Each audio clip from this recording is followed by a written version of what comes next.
this guy who's famous on probably TikTok or Instagram or something, and he does like psychic readings for people, and he does like tarot readings and so on and so forth, and he does like really expensive one-on-one sessions with people, and you know, gives the usual, oh, this person's trying to contact you, they say this, and they're happy and they're safe and all that lot. And my thing is like, with the paranormal, there's two kinds of people. There's the open to it, and there's the people who are just like, not a chance. And I try to strike that balance of like, I'm looking at these people who are charging people like expensive like amounts of money, like ridiculous amounts of money, to tell them that the person they've just lost is happy on the other side, and I'm going, you fucking scumbag. Like, and it paints all of us bad, realistically, because even though we don't claim to be psychic or anything like that, because I'm not, I don't know if I really even believe in it. I think faith-wise I don't, and even in my own sense I don't think like psychics. I'm very skeptical, very, very skeptical. But when I see those, I'm also going, fuck you, because now we look bad, even though all we're doing is going out with an app and some fucking cat balls, and people are getting mad at us. And those are the side of things that no one really talks about, especially in the community, because then it kind of casts like questions on what they do as well, and where do you draw the line in that? Well, yeah, exactly. It's quite a niche, isn't it? Like the paranormal community, there's not many routes you can go. No. So you're stuck in that Yeah. thing. So if you've got nothing to show people, then that's it. And it's so easy to bend the nature of why you're doing it as well, because like obviously we both work. You've been working for a long time. I've not been working that long, but we both long work. enough it feels. Long enough, yeah. If we could take, our intention is fully to go as far as we can with this, and if this can become a full-time job and provide, we want to do that, absolutely. But then we have to strike the balance of, we're not doing this so we can make money, that so much so that takes away from the integrity of why we do it.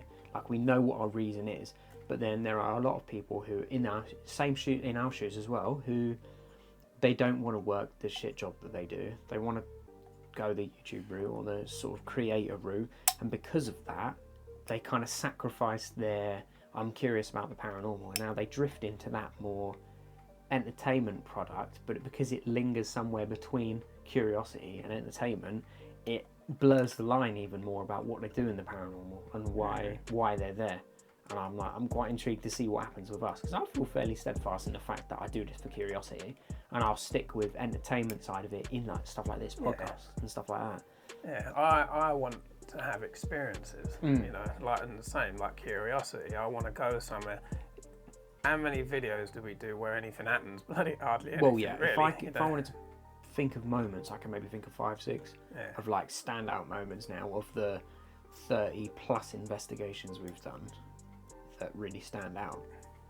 None of them really do in that end. Not to say that it's not good, because I don't want to shit on our own stuff, but it is very genuine in what we do. That's why the entertainment of it needs to be in other areas of the channel, and I find nothing wrong with that. I like to think that people will see that we are genuine, and a big part of this channel outside of the panel is just me and you, and how we are and how we joke about things and what we do.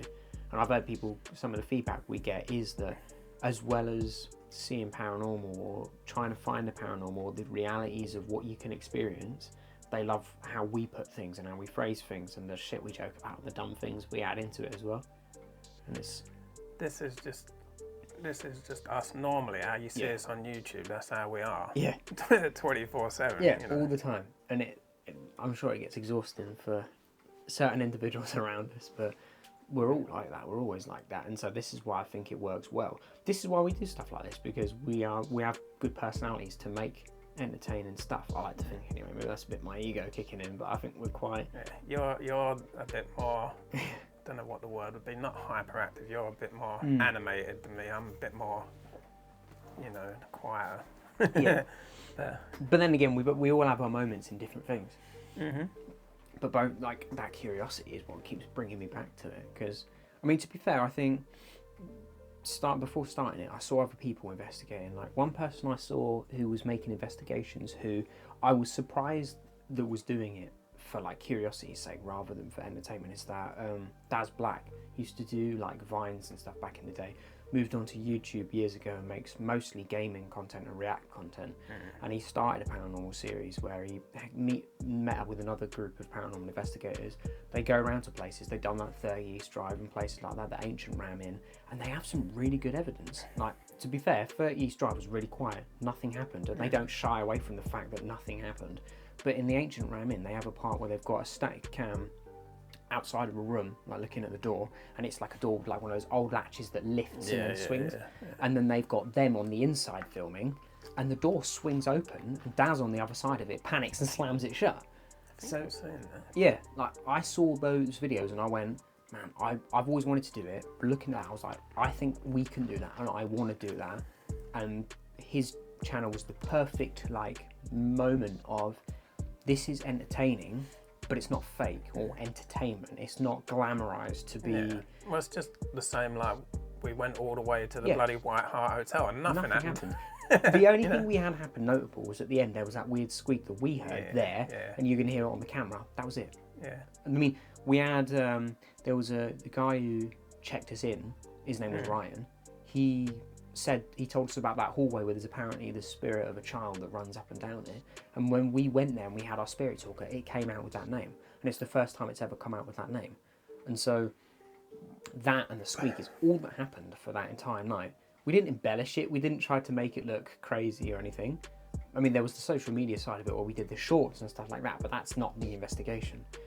But it was very much like when they went to 30 East Drive, they had nothing happen. And knowing our luck, if we went, we'd have the exact same fucking thing.